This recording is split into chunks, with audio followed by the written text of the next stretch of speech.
Des gosses. Je suis sûr que les autres ils sont sérieux. Non. Pas évident.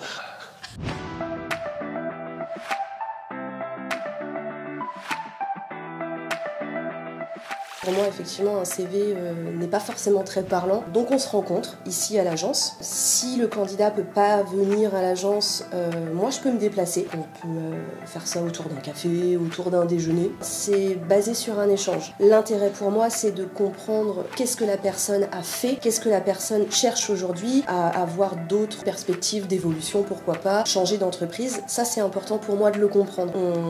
On est très flexible, en tout cas moi je le suis.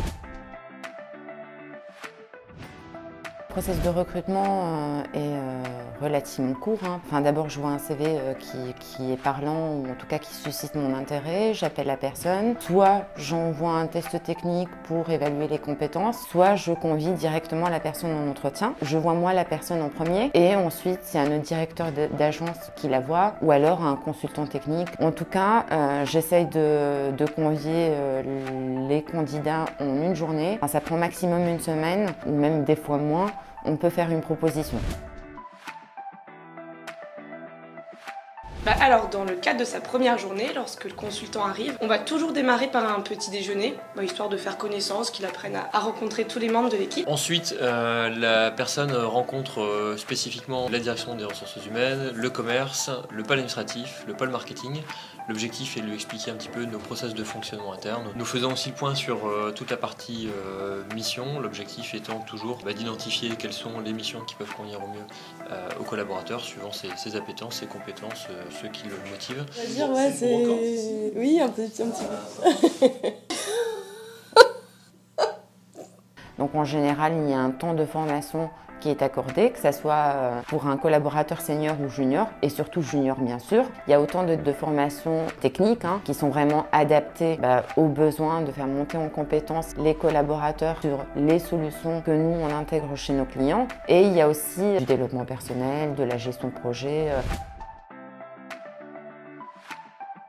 Après l'intégration du candidat chez Decideum, on fait également un suivi RH. Donc on fait un suivi le premier jour, la première semaine, le premier mois. Après ça sera le premier trimestre et après il y aura le AP final à l'année où on reprend un petit peu tout ce qui s'est passé dans l'année. Le suivi des collaborateurs, c'est l'affaire de tous, que ce soit le management, le commerce ou les RH. Donc on a beaucoup d'occasions de faire le point en dehors des fameux entretiens annuels. On a notamment nos fameux data apéro, notre réunion d'agence mensuelle, qui est l'occasion de nous retrouver et de partager ensemble un bon moment. On a évidemment nos fameux points de mission réguliers autour d'un déj ou chez le client. Sachant qu'en plus, régulièrement, on organise des after-work où les différents consultants peuvent venir échanger sur des sujets pro ou perso. Bonne ambiance.